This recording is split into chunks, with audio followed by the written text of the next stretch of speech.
Assalamualaikum warahmatullahi wabarakatuh. Selamat pagi, selamat siang, selamat sore, dan selamat malam. Mbak Sinta selaku dosen pengampu mata kuliah Metodologi Assessment Center. Pada kesempatan kali ini, izinkan saya memperkenalkan diri saya. Saya Chania Hasgat dengan NPM 6020210026 dari kelas A ingin memaparkan pemahaman saya mengenai metode Assessment Center untuk memenuhi nilai evaluasi tengah semester ini. Berikut ini ada table of content. Terdapat 5 sub pembahasan yang akan saya paparkan pada kesempatan kali ini. Yang pertama ini ada pengertian assessment center, yang kedua ada kegunaan assessment center, yang ketiga ada mengapa sih calon sarjana psikologi perlu menguasai dasar-dasar assessment center. Yang keempat ada berbagai pengukuran dalam assessment center, yang kelima ada ragam-ragam pengukuran assessment center. Kemudian di sini pada slide berikut ini saya akan membahas nih apa itu assessment center. Jadi assessment center ini adalah evaluasi terstandar mengenai perilaku individu dengan menggunakan beragam stimulus dan instrumen tes perilaku. Selain itu, assessment center ini juga dapat diartikan sebagai suatu proses sistematik untuk menilai kompetensi yang dipersyaratkan bagi keberhasilan dalam pekerjaan. Dengan menggunakan beragam metode dan teknik, evaluasi serta dilaksanakan oleh berbagai asesor. Asesor ini seorang yang melakukan penilaian berbasis kompetensi terdapat kepada sesi ini dan diterapkan kepada lebih dari satu orang sesi, yaitu pegawai yang akan diukur kompetensinya. Pada assessment center ini akan melihat satu metode untuk memprediksi perilaku yang dilakukan melalui beberapa beberapa simulasi. Simulasi ini penilaian untuk mengukur kemampuan seseorang dalam menangani tanggung jawabnya di masa yang akan mendatang dengan menggunakan berbagai kriteria tertentu. Manfaatnya itu untuk memperoleh kriteria yang jelas untuk suatu jabatan tertentu, terus mengidentifikasi kader-kader kepemimpinan melalui suatu metode, memiliki akurasi dan objektivitas yang dapat diandalkan tentunya. Selanjutnya di sini ada kegunaan assessment center. Dalam kegunaan assessment center ini dapat dilihat bahwa kegunaannya untuk mengetahui kesesuaian kompetensi yang dimiliki pegawai terhadap kompetensi yang disyaratkan di suatu jabatan. Kemudian menjadi salah satu pertimbangan dalam menetapkan pegawai dalam suatu jabatan serta merancang program pengembangan kapasitas tersebut, sehingga dengan perencanaan tersebut di sini juga kompetensi pegawai dapat sesuai dengan kompetensi yang diperlukan. Di sini ada kegunaan assessment center. Yang pertama, identifikasi potensi secara dini. Yang kedua, memperoleh kriteria yang jelas untuk suatu jabatan tertentu. Yang ketiga, ada seleksi promosi jabatan dan rekrutmen. Yang keempat, ada mapping atau profiling untuk individual development plan. Untuk melakukan proses seleksi ini, calon karyawan, promosi jabatan, karyawan, atau melihat siapa saja nih yang lebih pantas untuk menduduki jabatan tertentu, perlu dilakukannya assessment center karena tidak cukup hanya menggunakan psikotes saja. Psikotes ini hanya dapat mengukur potensinya saja, belum tentu muncul secara aktual. Sedangkan dengan menggunakan assessment center dapat mengukur kompetensi yang sudah muncul secara aktual. Maka penggunaan assessment center ini dapat efektif dilakukan karena kompetensi yang akan diuji pada kandidat dapat disesuaikan sesuai dengan kebutuhan perusahaan untuk dapat menghasilkan kinerja karyawan dan mencapai kesuksesan perusahaan yang maksimal. Kemudian di sini ada Jika ditanya seberapa penting sih calon sarjana psikologi menguasai assessment center ini, maka jawabannya adalah sangat penting karena sarjana psikologi sudah unggul dalam banyak hal. Contohnya dalam assessment center ini.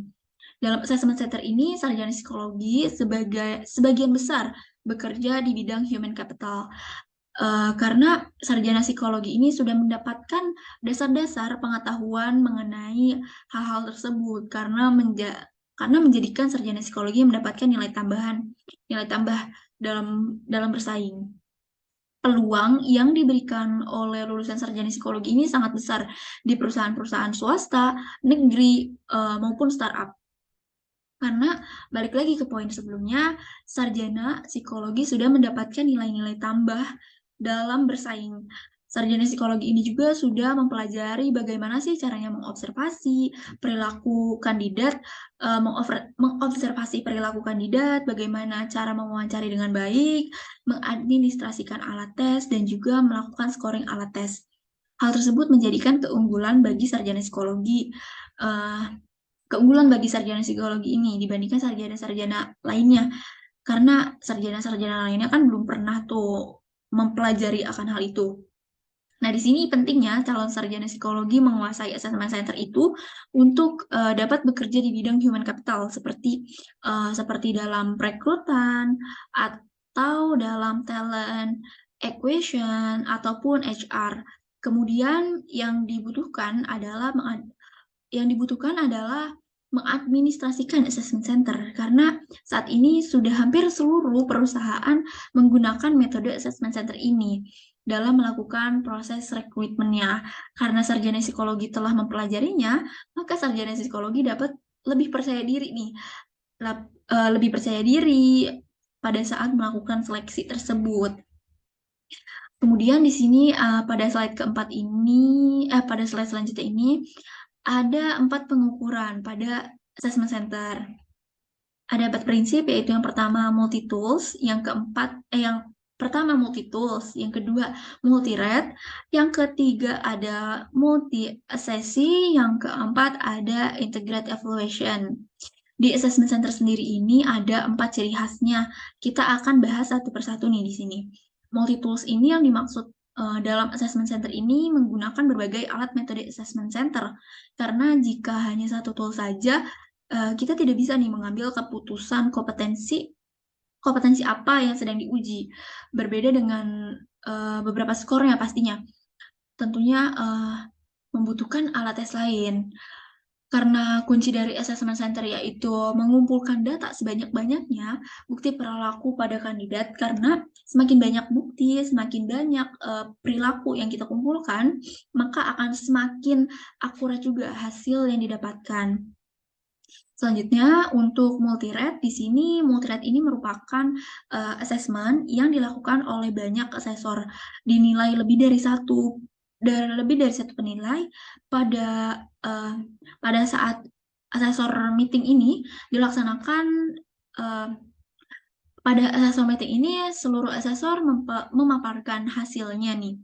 Metode multi-rate ini dilakukan agar hasilnya tidak subjektif dan mendapatkan hasil yang setara keputusannya yang tepat dan akurat. Kemudian ada multiple assessee juga. Di sini juga jumlah kandidatnya nggak boleh tunggal, nggak boleh sendiri, atau nggak boleh sedikit di sini. Yang terakhir ini ada integrated evaluation, yang berarti proses penilaian bersifat terpadu, yang merupakan gabungan hasil dari penilaian multiple tools and assessor. Kemudian di sini ada ragam pengukuran assessment center, ada 4 ragam. Yang pertama di sini tes psikologi, yang kedua ada wawancara, yang ketiga observasi, yang keempat ada simulasi. Kita akan bahas di sini yang pertama ada tes psikologi. Tujuan dari tes psikologi ini untuk mengetahui nih kondisi kandidat ini tuh seperti apa. Pada tes psikologi akan mengukur kecerdasan, mengukur sikap kerja, dan mengukur kepribadian. Dalam tes ini hanya mengukur potensi saja, potensi pada diri kandidat seseorang. Meskipun begitu, tes potensi ini bisa melengkapi stimulus-stimulus yang lainnya. Dengan begitu, kita bisa melihat nih kemampuan-kemampuan dan disinkronkan dengan simulasi atau untuk lebih meyakini pada hasil keputusan simulasi mendatang. Kemudian di sini yang kedua ada wawancara. Di sini maksudnya dari wawancara ini adalah untuk berbicara secara langsung, memperoleh data dan informasi secara lebih akurat lagi nih, karena secara langsung kan ya. Dalam kondisi ini juga wawancara berbasis kompetensi menggunakan pertanyaan-pertanyaan yang bertujuan untuk mengetahui bagaimana individu telah menggunakan keterampilannya, khususnya dalam pengalaman kandidat sebelumnya, dan bagaimana mendekati masalah dan tugas-tugas dan tantangannya. Dalam wawancara ini juga berfokus pada skill tertentu atau pada kompetensi kandidat juga. Dalam hal ini juga kita bisa melakukan dan mengimplementasikan teknik metode STAR, yaitu situation, task, action, dan result.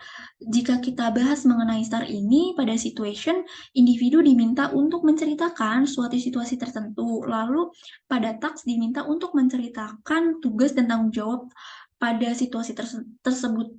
Pada action, individu diminta untuk menceritakan keberhasilan apa yang telah dilakukan, dan pada result, individu diminta untuk menceritakan hasil akhir.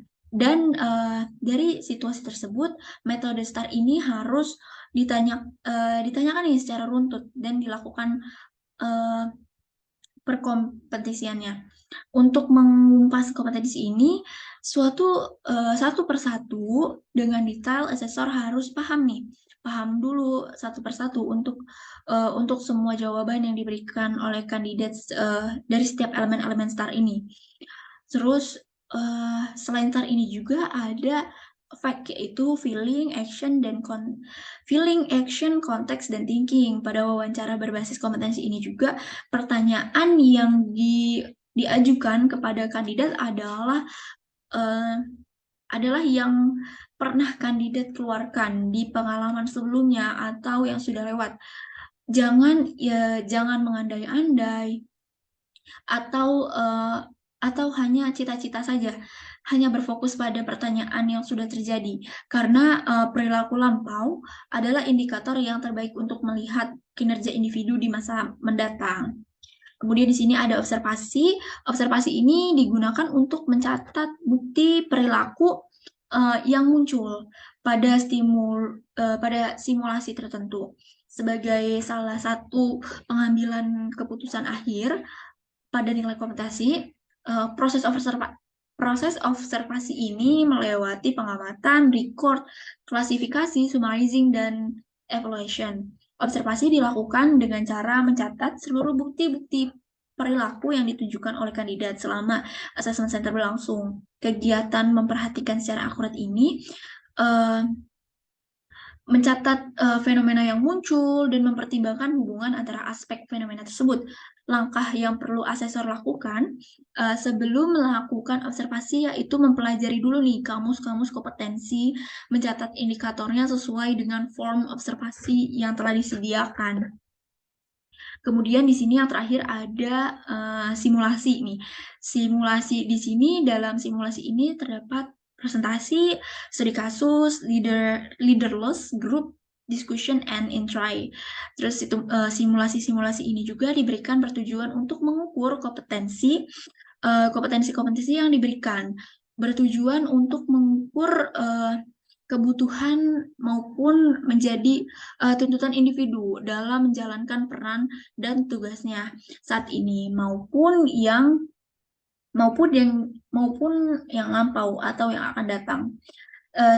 Simulasi ini juga diberikan dirancang khusus untuk mampu memberikan gambaran maupun menyerupai kondisi kinerja sehari-hari. Penilaian terhadap kompetensi seseorang juga dapat diukur secara kuat melalui metode multi-RACE ini. Melalui simulasi-simulasi ini yang diberikan, individu diminta untuk dapat menjelaskan sejumlah tugas maupun peran antara lain mendefinisikan masalah, melakukan pengambilan keputusan, bekerja di dalam kelompok, dan sebagainya. Mungkin sekian presentasi dari saya. Kurang lebihnya mohon maaf. Eh, Semoga dengan presentasi pemaparan saya ini nilai ETS saya lebih baik. Nilai ETS saya memuaskan untuk saya. Terima kasih. Eh, Terima kasih untuk waktunya Mbak Sinta. Wassalamualaikum warahmatullahi wabarakatuh.